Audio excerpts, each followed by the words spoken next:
Welcome to the podcast Corner of Special Education.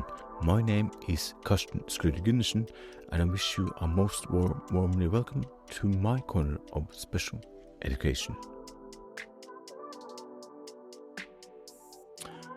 As you as a listener know, the main topic of this season is autism. And in that regard, this month, which is Autism Awareness Month, you will get to hear a total of 6 different episodes throughout this month. Starting today on the April 2nd, it's Autism Awareness Day. You will hear the first episode where I have a conversation with Dr. Peter Vermeulen, founder of Autism in Context, and with over 30 years of experience with working with autism in Belgium. I wanted to learn more about Peter's experience from working with autism, the term neuroharmony, among other things. With that, here's my conversation with Dr. Vermeulen. And with that, I would like to welcome to the podcast Corner of Special Education and a new episode in a series Let's Talk About. And today the topic is neuroharmony. And in that regard, also autism. And as always, I have a guest with me, and I'm quite thrilled about having this guest. This guest joining my podcast, my little small Norwegian podcast. So thank you very much and welcome. Why don't you give a short introduction of yourself? Who are you, and what is your role? Okay, my name is Peter Vermeulen, which is difficult to pronounce if you're not from Belgium. So I'm from Belgium. I'm a clinical educationalist who started to work in the autism field almost 40 years ago now. I started with the Parental Society in Flanders, doing diagnosis, supporting families at home, parental courses, and gradually I evolved into becoming a trainer, author, and seems I'm specialized in autism. That's what people say about me. Correct. Now, as always, I'm sent the guest of the episode a list of today's topics, and I would like to start with asking you, how do you understand autism, and how has this changed through the years? Well, when I started my career back in the 80s, we had the behavioral characteristics of autism. People were talking about autism when they referred to children. We did not know about adults. Well, we did, but a little. So we were talking about children with specific behaviors like having no eye contact, not responding questions, having stereotype behaviors.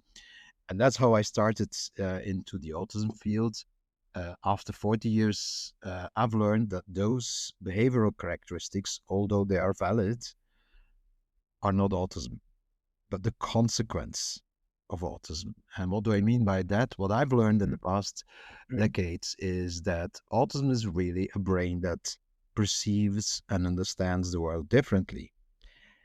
And if you understand the world differently, you will probably react differently to the world. And that means that the behaviors, we understand them way better now because we know where they come from. In the old days, we knew the behaviors and we use them to diagnose, and we use them also to treat autism or to set up programs. For instance, children who avoided eye contact, we set up programs in those days, many years ago, to teach them eye contact. Now we know that it's not just avoiding because they don't like eye contact, but the eyes don't say anything without context. So why would you look at something that has no meaning? So teaching eye contact is useless if they can't give meaning to what your eyes are telling. So we changed not only understanding of autism, we also changed the way we should set up interventions. Well, thank you. And with that, you also elaborate a bit around what you write about at your webpage, which I will link with the blog post that will follow the episode. You were talking about the consequence of autism and how and how this many of them reflected confusion and misunderstandings and anxiety and stress, which are involved when the brain works in an artistic way. Now, how do you think that we should understand? Because with your answer now, you talked about how the autistic brain works, and could you elaborate for those who are working with a person with autism and a team around, and how should we understand the autistic brain? Yes. Well, to start with, we have also changed our ideas about how the brain works. Um, until, let's say, 25 years ago, we thought the brain was an organ that received information from the world through the senses. So your eyes pick up information, your ears pick up information, your touch, and so on.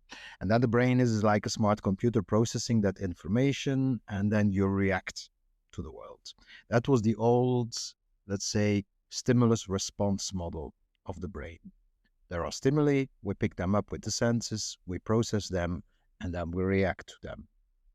What we have discovered is that this is completely false. The brain does not sit there waiting until it receives information, because we would have never survived. We would always be too late to avoid dangerous stimuli. So the brain has evolved into an organ that predicts the world. So every perception starts in your brain and not with a stimulus. And your brain anticipates to the world by predicting the stimuli it will receive. What it then does, of course, there is still input in the brain, but the brain only checks whether that input matches the prediction or not. Okay, it's a bit complicated, but I need to explain this because this is exactly where things go differently in an autistic brain. Autistic brains want to anticipate to the world as well.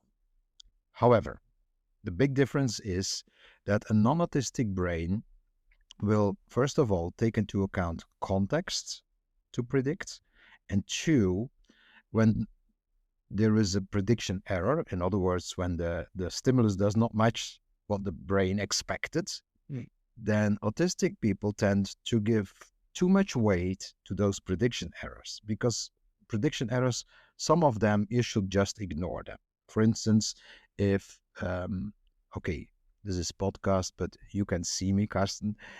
If I would be wearing, normally I wear glasses, but not when I work on computer.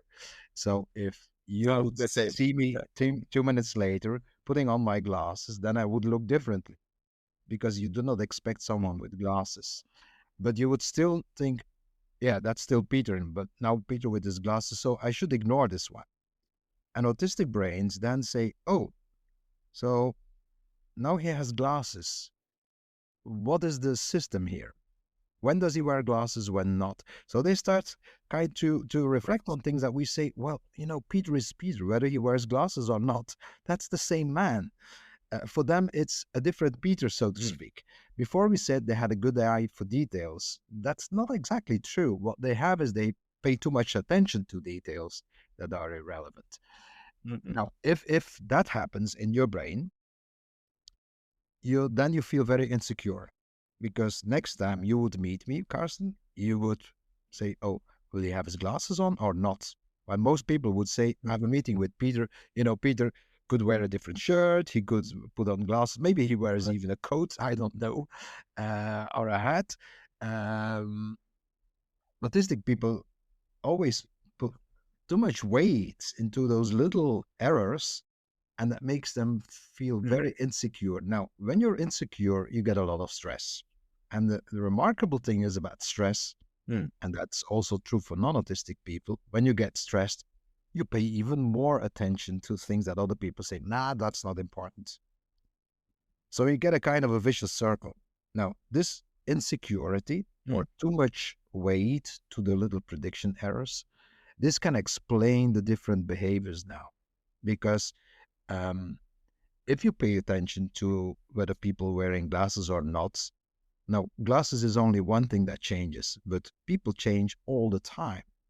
Their voice could go up or down. They could cut their hair. Women can even have different colors in their hair, long ponytails, and so on. Then it's normal that social interaction becomes difficult because the other ones are changing all the time in an unpredictable way. I remember a boy who the first time his mother put her hair in two little tails, that he was confused. Are you still my mom? Mhm. Now, communication becomes difficult if you cannot anticipate because everything that people say is, let's say, a surprise. And then it's normal that you cannot always react immediately. The sensory issues, if you take in too much prediction errors, you're going to be overwhelmed by information. So stimuli can be quite distressful. And then, yeah, if the world is so unpredictable, then you start to create a little bit predictability on your own. And that explains the routines and the stereotype behaviors, which are nothing more than stress coping mechanisms, I think. Yeah, yeah, yeah.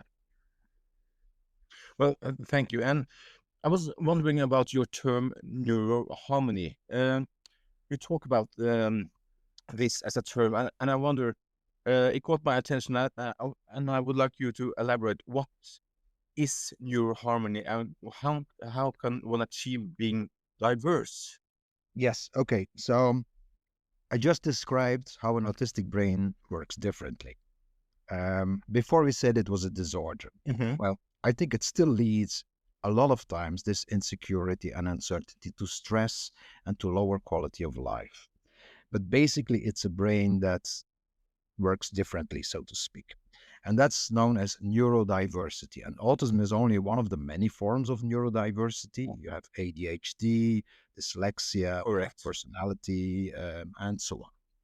Now, we have come to the point that we start, especially in Europe, we're a little bit ahead, I think, of the rest of the world, that we start to say, Mhm. look, these are just brains that work differently. We should celebrate neurodiversity, just the way we need biodiversity. It would be, I think personally, Carsten, I think it would be a pretty boring planet if all our brains would work the same. Because then I would immediately know what you are feeling and what you are thinking, and we would not fall in love with each other. We would not fight with each other. We would not have arguments. So neurodiversity is a good thing. But what I see right now is that people celebrate diversity and then it stops. And think, wait a minute. If people have different brains, you should not only accept it, but you should do something with it. Because if biodiversity is good for the planet, then neurodiversity is good for humankind. And what I see is that acceptance, you have on the 2nd of April every year, we have World Autism Acceptance or Awareness Day, which is a good thing. But I think we should do more than just be aware that there are autistic people and do more than, okay, you're autistic, I accept you. Because I think autistic people, just like everybody else, have something to offer to society. Everybody has something to offer. Everybody can do something that another person likes or that another person can use. And that's when I said we need to go from neurodiversity to neuroharmony, because neuroharmony is when we use all those different brains to make a harmony. And I always compare it with music notes. No, I'm quite I'm not a musical at all, so I can't read music notes. But I do know there are different notes. People told me that, and I accepted it, and I believe you.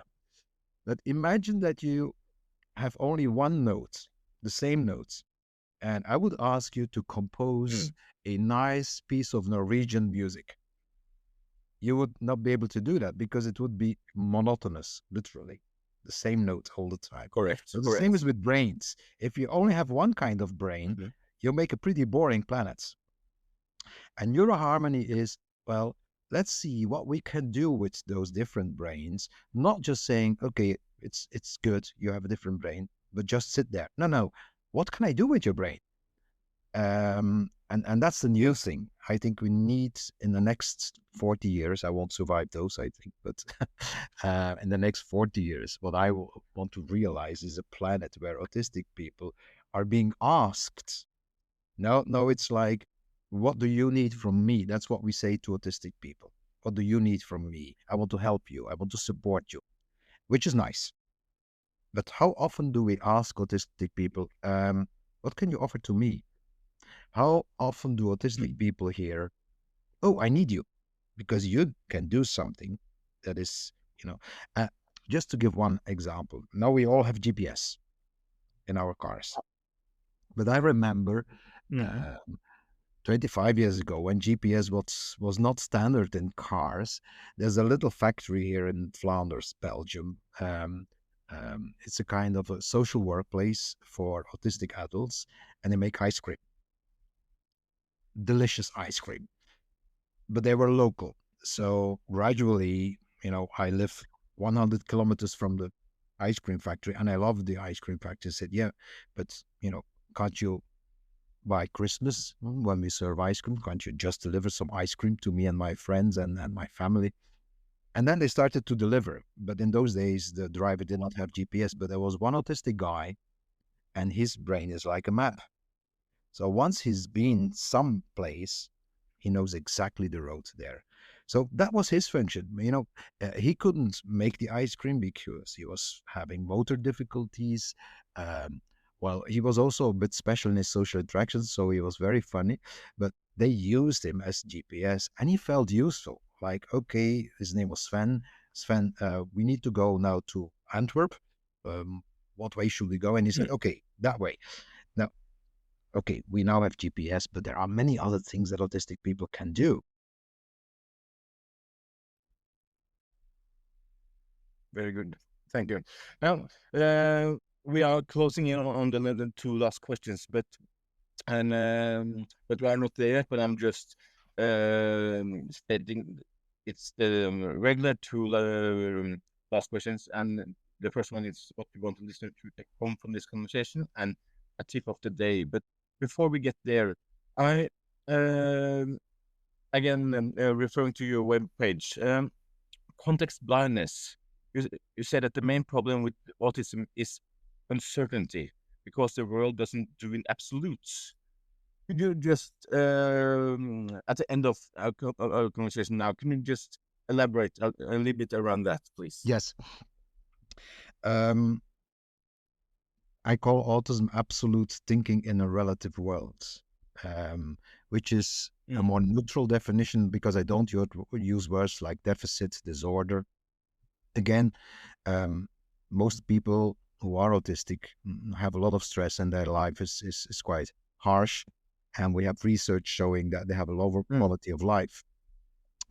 But in a way, it's only absolute thinking in the relative world. What I mean with that, nothing has an absolute meaning.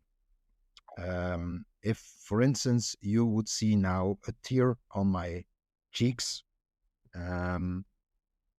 what is a tear? Okay, it's a drop of water coming out of my eyes. But what does it mean? I could have a tear because something flew into my eye and it was a little bit uncomfortable. I could be very sad and crying. I could also maybe crying out of laughter, laughing so loud that I start crying. It could be that I'm having a cold. It could be that I have an eye infection. It could be that I'm having an allergic reaction. I could be even cutting onions.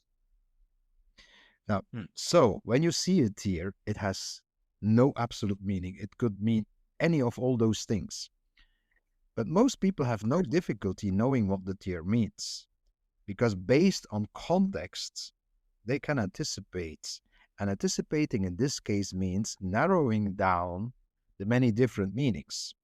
For instance, if I would be standing in the kitchen right now, Karsten, and you would come in and you would see me cutting onions, and then you would see a tear on my face, based on that context, you would not say, oh, Peter, are you sad? Can I help you? What's the problem? You would say, ah, yeah, I also have that when I cut onions. Nasty, isn't it?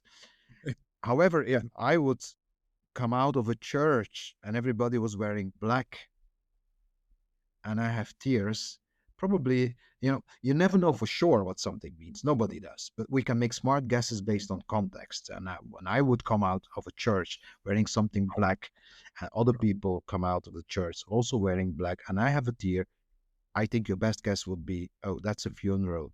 He lost someone, so he must be sad now. And you see, that's the whole context blindness thing, the contextual sensitivity. Now, it's not that autistic people are completely context blind. It's only that their brain doesn't use the context spontaneously. So we need to push the context button. And you were asking me about a takeaway message for this podcast or the message of today. I can link it to that. Look, autistic brains want to anticipate. However, they pay too much attention to little prediction errors. When you take in all those details, you start developing all kind of detailed rules. Tear means sadness, but it doesn't always work in those absolute rules. And then it changes all the time. That means your absolute thinking leads to a lot of uncertainties. Okay, what is tip number one? And this is a golden rule for everyone working with autistic individuals, whether they are children, those autistic individuals, youngsters or adults, whether they have high IQ or also an additional intellectual disability, be aware that that person is constantly uncertain about things that you would not even think about that could lead to confusion. And what you can do to help autistic people is pushing the context button. So, for instance, if you would take with you an autistic child and you come into the kitchen and I'm cutting onions and you see a tear coming out of my eye, what you could do is say, a lot of people, when they cut onions, their eyes reacts and then it seems like crying, but it's not crying. And that's explaining the world. We need to explain the world because they will be confused and saying, is he sad or not? And I know many autistic people know, adults especially, that you can shed tears when you cut onions. They also know that when you have a cold, there could be water coming. But even with very intelligent adults, what they often have is still the uncertainty. Is the tear now because he's cutting onions, or is it because he's sad, or would Peter have a cold? So they know all the different meanings, the adults one who have learned it, but still they feel insecure. And some of them will ask you, are you okay, Peter? But many of them will not ask because they are also uncertain.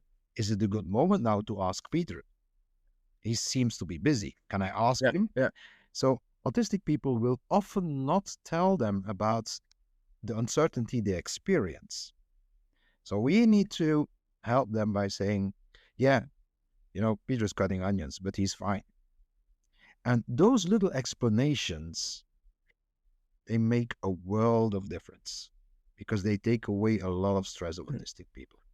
And we started with the behavioral criteria first. Actually, I can say that the behavioral criteria, as said to me, are the consequence of autism. They are actually the consequence of somebody who's so uncertain that they are in constant stress. And then it becomes only human what you see in their behavior. Because I will ask you and all the listeners of this podcast, when you are very stressed, how social are you? When you are extremely stressed, Good point. how good is your communication?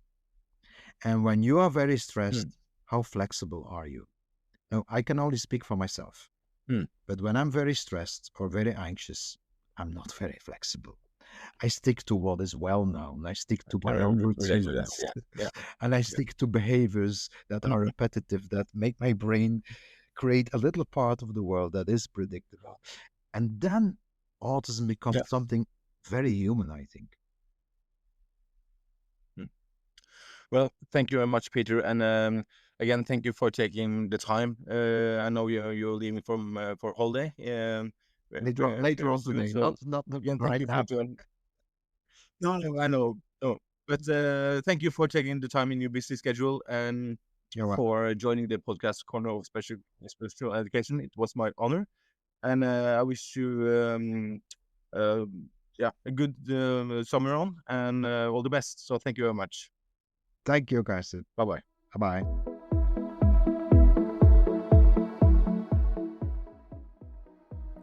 That concludes this extra episode. But before our ways part, remember to follow the podcast on Spotify or where you listen to podcasts. Also, remember to follow the podcast on Instagram and Facebook. Also, if you want the latest news and posts from the blog, you can sign up to the newsletter from spaceblog.no. If you have any comments or want to get in touch, don't hesitate to send me a PM or email at question@spaceblog.no. As always, I really appreciate if you rate, share and recommend the podcast. Finally, thank you to all of you who have listened to this episode, and a warm welcome to new listeners and followers. And a special thanks to Peter for taking the time to join me for this episode. I hope to meet you again in the next episode of Corner of Special Education. Until then, take care.